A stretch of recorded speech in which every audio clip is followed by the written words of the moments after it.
안녕하세요. 일상의 인사이트를 함께 나누는 쓴소리입니다. 오늘은 부의식을 주제로 돈을 대하는 태도가 어떻게 우리의 현실을 만들어 가는지에 대해 이야기해 보려고 합니다.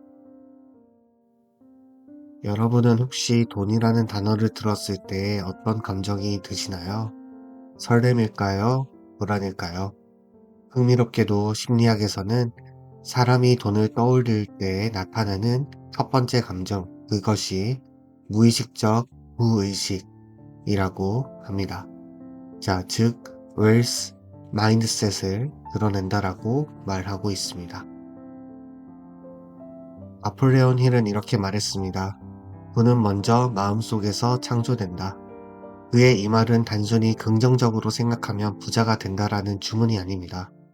오늘은 이 문장을 뇌과학과 행동경제학의 관점에서 풀어보며 돈을 대하는 태도가 우리의 현실 경제 행동을 어떻게 형성하는가를 함께 살펴보도록 하겠습니다. 먼저 돈 앞에서 드러나는 심리 구조를 살펴보겠습니다. 현대인은 돈에 대해 두 가지 상반된 감정을 느낍니다. 필요하다라고 느끼면서도 동시에 죄책감이나 불안감을 느끼게 되죠. 돈 이야기를 하면 속물 같다거나 돈을 너무 쫓는 것은 품격이 없다라는 것 같은 생각들이 있습니다. 이러한 생각들은 단순히 문화적 습관이 아니라 무의식적 금전 스키마를 나타내는 결과가 됩니다. 심리학에서는 돈 스키마를 개인이 돈과 관련된 신념, 감정, 행동 패턴으로 총체로 정의를 하고 있습니다. 예를 들어볼까요? 어린 시절 부모가 돈 버는 게 힘들다라고 자주 말하는 환경에서 자란 사람은 성인이 되어서도 무의식적으로 돈을 부담이나 희소한 자원으로 인식을 합니다. 이러한 인식은 실제로 소비 습관, 투자 행동, 심지어 직업 선택에도 영향을 줍니다. 중요한 것은 돈에 대한 감정이 곧 경제적 현실을 형성하는 심리적 필터가 된다라는 점입니다. 한 연구에 따르면 돈을 불안의 대상으로 인식하는 사람은 기회가 와도 위험을 회피하는 경향이 강하며 결국 장기적으로는 부의 축적보다는 안정에 집착하게 됩니다. 반대로 돈을 도구로 인식하는 사람은 위험을 계산하고 자원을 확장적으로 활용합니다. 나폴레온 힐은 이를 부를 거부하는 무의식의 장벽이라고 표현을 했습니다. 그는 가난에서 의식이 시작된다라고 단언했습니다. 즉, 가난은 단지 돈이 없는 상태가 아니라 부를 받아들일 수 없는 인식 구조라는 뜻입니다. 이제 조금 더 깊이 들어가 보겠습니다. 뇌과학적으로 보면 돈은 단순한 화폐가 아니라 보상의 상징 신호, 즉 리워드 큐입니다.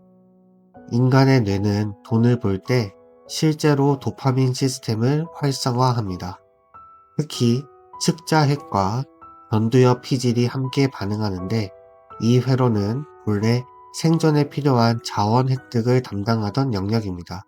즉, 돈은 뇌에게 안전과 가능성의 신호로 작동을 하는 것입니다. 하지만 문제는 이 회로가 개인의 감정 경험에 따라 다르게 조건화된다라는 점입니다. 행동경제학자 데니얼 카너먼은 이 현상을 손실 회피로 설명을 했습니다. 사람은 같은 양의 손실이 이익보다 2배 이상 강한 감정적 반응을 일으킵니다. 즉, 돈을 잃는 두려움이 돈을 얻는 기쁨보다 훨씬 크게 작용한다라는 뜻이죠. 이 손실 회피 성향이 강한 사람일수록 보수적 의사결정, 기회 회피, 과도한 저축이라는 패턴을 보이게 됩니다. 결국 돈에 대한 두려움이 부의 성장을 스스로 제한하게 되는 것입니다. 여기서 핵심적인 통찰이 하나 생깁니다. 부는 외부 환경보다 내면의 허용도에 따라 결정이 된다라는 점입니다.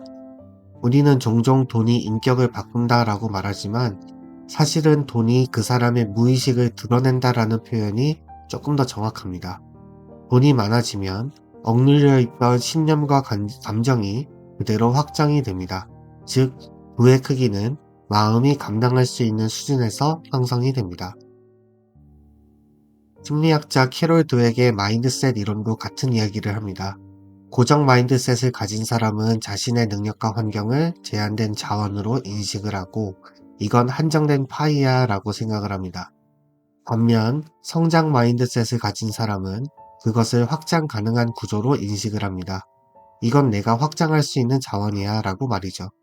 이 차이는 경제적 행동에서도 그대로 드러납니다. 즉, 돈을 바라보는 관점에 따라 행동의 스케일이 완전히 달라지는 것입니다. 그렇다면 우리는 어떻게 부의식을 바꿀 수가 있을까요? 심리학적, 신경학적 접근을 기반으로 나폴레온 힐의 철학을 현대적으로 적용을 하면 세 가지 단계로 정리할 수 있겠습니다. 첫 번째, 돈에 대한 감정을 인식하라. 돈을 떠올릴 때 자동으로 따라오는 감정을 관찰해 보세요. 무의식적인 감정은 통제할 수 없지만 인식된 감정은 다시 설계할 수 있습니다. 둘째, 돈의 의미를 다시 정의합니다. 돈을 목표로 두지 말고 돈이 만들어주는 가치를 목표로 두세요. 돈을 결과가 아닌 도구로 재구성하면 보상회로는 더 건강하게 작동합니다. 셋째, 폭료의 증거를 매일 관찰하는 것입니다. 무의식은 부족이 아니라 충분을 보는 눈에서 자랍니다. 뇌의 인식 패턴을 결핍 중심에서 폭력 중심으로 전환하는 훈련입니다. 결국 나폴레온 힐이 말한 부는 마음의 산물이라는 단순히 낙관적인 태도를 의미하는 게 아닙니다. 그것은 뇌의 보상 회로를 풍요의 신호로 재설계하라는 과학적인 통찰이었습니다. 돈은 현실이 아니라 인식의 결과입니다. 우리가 돈을 두려움으로 인식하면 뇌는 해피 회로를 강화시킬 거고, 돈을 기회로 인식하면 뇌는 탐색의 회로를 강화합니다. 결국 부자가 되는 사고방식이란 돈을 사랑하는 방법이 아니라 돈을 편안히 다루는 방법입니다. 그 순간 우리의 현실은 조용히 바뀌기 시작합니다. 오늘도 일상의 인사이트를 함께 나눈 쓴소리였습니다. 감사합니다.